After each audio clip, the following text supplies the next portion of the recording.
Hello, Ian Markey, author of The Inconvenient Truth About Business Success. Let me ask you a question. Do you think you could be your own worst enemy? Do you feel maybe that you could have achieved a lot more than you have to date and you're wondering why? Watch this episode. There's every chance that I could reveal a few reasons of how you can change all that and start to hit your potential a lot quicker than you thought possible.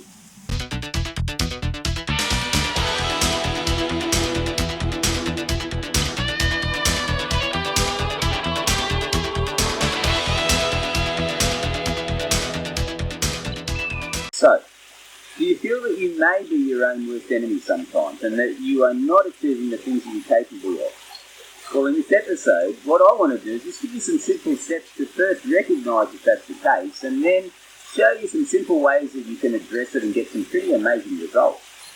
But first I have to admit that this episode is inspired by my daughter, and I'll explain why in a minute. And it all goes back to an idea that my wife had yesterday when she said, "Honey, why don't we actually go for a walk? Will you come with me? Because I want to explore our national park, which is in our backyard." I said, "What a great idea. How about we bring the children?" So, motivated, our daughter Brooke and Ian to get up, and off we went on our lovely trek. Now, it was meant to be about a 30-minute walk around, according to Google Maps. However, around about 2 hours into this 30-minute walk, we're sort of at the point of no return. I have to say, my children were feeling pretty exhausted, especially my daughter. And what occurred was she came to a screaming halt. She was going up a very high hill and she felt she just couldn't go on anymore. Now, I felt for my daughter because I love her to bits, and my wife is on her horse, so she wasn't really in that sort of a state, but Brooke couldn't take one more step. And so I drew on the experiences that I had when I was in the army, and I thought that I couldn't take one more step. And I still remember my sergeant yelling in my ear and threatening some unspeakable things that I cannot say on camera. And when he actually used those words, I was motivated to do things that, quite honestly, ladies and gentlemen, I don't believe I could do today. Because so many of us are capable of so much, and yet we don't achieve the things that we're capable of. Now, coming back to my daughter, she was at a standstill, and even though in my heart I'd love to say, there, daughter, sit down, lie down, I knew that wouldn't do her any favours. So I became the Sergeant Major. I said to my daughter that she had to focus on that top of the hill. I told her that once she got to the crest of that hill, that everything would be easier and that it would be a downhill walk from there. And that she could only have one thought on her mind, and that was to make the top of the hill no matter what and never stop. Put one foot in front of the other. I do not care how slow she is going, but she cannot stop. She must get to that finishing line. And so she started. Her little tears coming down her eyes, and she's hot and she's sweating. She's putting one foot in front of the other, thinking, what a terrible dad I have. But you know what she managed to do? She managed to get to the top of that mountain. She managed to climb to the top. And then when she did, her whole attitude changed. In fact, it was quite amazing to see, because not more than 5 minutes later, Brooke and Ian were walking along, and there was another hill. So rather than her come to a screaming halt, what occurred was my son and daughter ran up the next hill. I ran, and they were exhausted after 2 odd hours of walking around in some pretty hilly country. Why is that? Why did that occur? 1 minute she couldn't take another step. 1 minute she couldn't go on.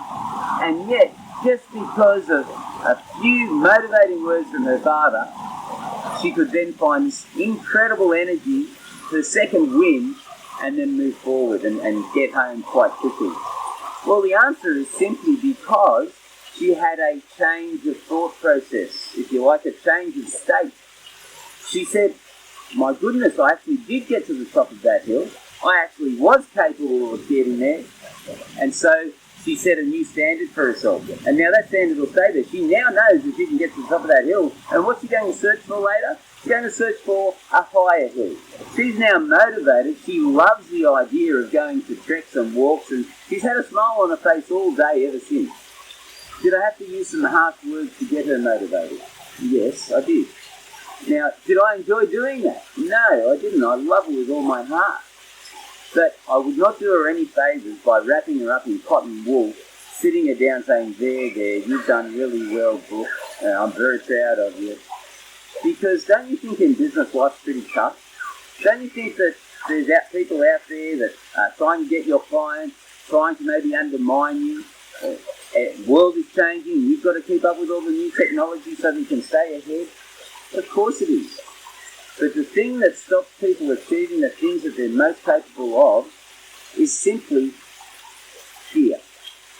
It's simply they're worried about if they can get to the top, what will happen if they actually take that next step, if they do that next decision, if they keep moving forward, will they fail? Will they fall over?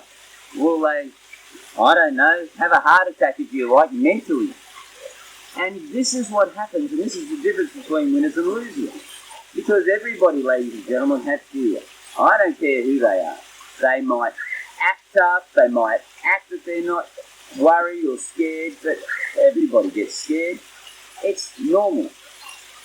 What you've got to do with that fear is you actually have to embrace it, not avoid it, not try and get rid of it. You've just got to acknowledge it and do what you've got to do anyway. Trust me, probably about a 99.9% chance you're not going to die, okay? Probably a 99.9% chance that it's not the worst decision in the world. But I'll tell you what it is, there's a very good chance that if you take the action and you keep going, you get to the top of that hill one day. Because all of us have that lack of confidence sometimes.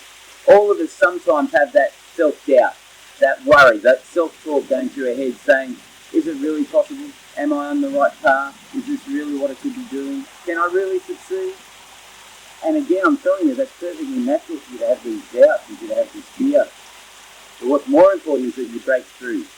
And this is where the 95-5 rule comes in. Because the 5% of people that are very successful simply do whatever it takes to get there. And the 95% of people that may be more intelligent, may be more skilled, they actually don't continue. They give up. And then, as a result, they don't achieve the things that they're capable of in life and they don't feel fulfilled. And then you get all the baggage that comes along with that. So I'm just here to say to you, ladies and gentlemen, that you can achieve whatever you want to achieve. The simple fact is that you've got to believe in yourself. You've got to make sure that you're putting your feet forward and you don't stop. You do whatever it takes to get to that finishing line. Because you will get there. I don't know when. And will you have a temporary failure? Probably. I don't know anyone that hasn't failed, quite truthfully. In fact, I'm probably a professional failure myself. And that is why I'm so good at what I do these days. And I'm saying exactly the same thing to you.